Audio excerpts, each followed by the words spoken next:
கண்டிப்பா ஃபேமிலியோட வந்து பாருங்க, மிஸ் பண்ணிடாதீங்க. ஆர்ஜே பாலாஜி அவர்களுக்கு வந்து எல்லா படமுமே ஹிட் தான். அதே வரிசையில் இந்த படமும் ஒரு மிகப்பெரிய ஹிட்டா இருக்கும். முடித்திருத்துவர்கள் மீது நமக்கு இருக்கக்கூடிய பார்வையை வந்து இந்த படம் மாத்துனே சொல்லலாம். எல்லாரும் பழைய காமெடி பார்த்து பண்ண காமெடி தான், 1-2 காமெடி தான். அவர் வந்து சோலவா நின்று படம் ஃபர்ஸ்ட் ஹாஃப்லவே அவரோட பெர்ஃபார்மன்ஸ்ல தான் படமே நகரணும்னு சொல்லுவோம். ஒரு சைடுல ரோபோ சங்கர் காமெடி பண்ணிட்டு இருக்காரு, இன்னொரு சைடுல சத்யராஜன். ஃபர்ஸ்ட் ஹாஃபே ஒரு நாள் தான் சூப்பரா இருந்துச்சு. ஃபர்ஸ்ட் ஹாஃப் நல்லா இருக்கு, செகண்ட் ஹாஃப் ஓகேஷா இருக்கு சார். கண்டிப்பா ஃபேமிலியோட வந்து பாருங்க, மிஸ் பண்ணிடாதீங்க. எல்லாமே நல்லா இருக்கும். வேற ஒன்னு நினைச்சு படத்துக்கு போவீங்க, பட் அங்க உள்ள வேற ஒன்னு இருக்கும். ஆனா கடைசியில நல்லா தான் இருக்கும் படம். சூப்பர்லாம் சொல்ல முடியாது, எதிர்பார்க்காம வந்தீங்கன்னா படம் நல்லா இருக்கும். சார் அவர் எப்பவும் போல சூப்பரா பண்ணியிருக்காரு. லால் பயங்கரமா நடிச்சிருக்காரு, சத்யராஜ் சார் பயங்கரமா நடிச்சிருக்காரு சார். இந்த 3 பேர் ரோல் பக்கவா இருக்கு. மற்றபடி எல்லாருமே ஓகேஷா பண்ணியிருக்காங்க. ஃபர்ஸ்ட் ஹாஃப் செம்ம காமெடியா இருக்கு, அண்ட் தென் செகண்ட் ஹாஃப் ஓகேஷா இருக்கு சார். அவ்வளவுதான். ஆர்ஜே பாலாஜி அவர்களுக்கு வந்து எல்லா படமுமே ஹிட் தான். அதே வரிசையில் இந்த படமும் ஒரு மிகப்பெரிய ஹிட்டா இருக்கும். இருந்தோம், பட் இந்த வாட்டி கொஞ்சம் எமோஷனலா நல்லா பண்ணிருக்காரு. காஸ்ட் பத்தி ஒரு குறையும் சொல்ற மாதிரி இல்ல, காஸ்ட் தான் நல்லா தான் இருந்துச்சு, படம் நல்லா தான் இருந்துச்சு. கூட ஓகே, இவர் புதுசா பண்றாரு, சூப்பரா பண்ணிருக்காரு. ஆக்டரா சூப்பரா இருக்கு. இந்த படத்துல அவங்க எமோஷன் தான் ஃபுல்லா இருக்கு. எமோஷன் சூப்பரா இருக்கு. ஹேர் ஸ்டைலிஸ்ட் முக்கியமா ஹேர் ஸ்டைலிஸ்ட் பத்தி முடித்திருத்து கலைஞர்கள் சமர்ப்பிக்கிறாங்க இந்த படத்தை. ஸோ முக்கியமா பாத்தீங்கன்னா அதை இன்னும் கொஞ்சம் டீட்டெயிலா எடுத்து போயிருக்கலாமா அப்படின்னு சொல்லிட்டு ஒரு என்னோட ஒப்பீனியன். முடித்திருத்துவர்கள் மீது நமக்கு இருக்கக்கூடிய பார்வையை வந்து இந்த படம் மாத்துனே சொல்லலாம்.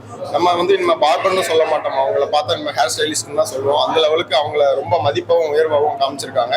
ஸோ கண்டிப்பா ஹேர் ஸ்டைலிஸ்ட் எல்லாருக்குமே இந்த படத்தை பார்க்கணும். அவங்களுக்கு தான் இந்த படத்தையே சமர்ப்பணம் பண்ணியிருக்காங்க. இந்த படத்துல ஏதாவது லேக் இருக்க மாதிரி இருக்கா? லேக்னு சொல்லக்கூடிய அளவுக்கு எந்த விஷயமுமே இல்லை, நல்லா ஒர்க் அவுட் ஆயிருக்கு. பெஸ்ட்னு தான் சொல்லலாம். டீட்டெயிலா எடுத்து போயிருக்கலாமா அப்படின்னு சொல்லிட்டு. இல்ல லேக் ஆகுற மாதிரி தெரியும். ஸ்டார்டிங்ல கொஞ்சம் என்னடா எப்படி ஆரம்பிக்குது கதை அந்த மாதிரி இருக்கும். ஆனா லேக் அப்படியே நின்றோம். காமெடி அதான் எல்லா இடத்துலயும் ஒர்க் அவுட் ஆயிருக்குன்னு சொல்ல முடியாது. 1-2 இடத்துல கொஞ்சம் மிஸ் ஆகுது. அது எல்லாருமே ஃபீல் பண்றாங்க. இன்னும் கொஞ்சம் எல்லாரும் பழைய காமெடி பார்த்து பண்ண காமெடி தான், 1-2 காமெடி தான். இப்போ வந்து சத்யராஜ் அவரோட புது முகமே பார்க்கலாம் காமெடியனா அப்படின்னு சொல்லிட்டு அந்த அளவுக்கு கண்டிப்பா. இப்போ அந்த காலத்துல வந்து பாத்தீங்கன்னா நம்ம கவுண்டமணி சாரோட இருப்பாரு, இல்லைன்னா மணிவண்ணன் சாரோட காமெடி பண்ணுவாரு, வடிவேல் சாரோட காமெடி பண்ணிட்டு இருப்பாரு.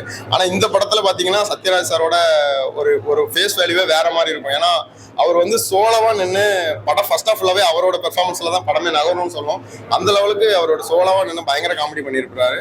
அதே மாதிரி ரோபோ சங்கர் அண்ணனும் நல்லா பண்ணியிருக்காங்க காமெடியில. இருக்கு காமெடிலாம் நல்லா நடிச்சிருக்காரு. ஃபார் எக்ஸாம்பிள் நண்பன் ரோல் மாதிரி காமெடினும் இல்லாம கொஞ்சம் நண்பன் ரோல் சத்யராஜ் நடிச்சப்ப அந்த மாதிரி ஒரு ரோல் நல்லா இருக்கு. சத்யராஜ் சார் சூப்பரா பண்ணியிருக்காரு. லால் தான் இதுல முக்கியமான ஹீரோவா தெரிவாரு.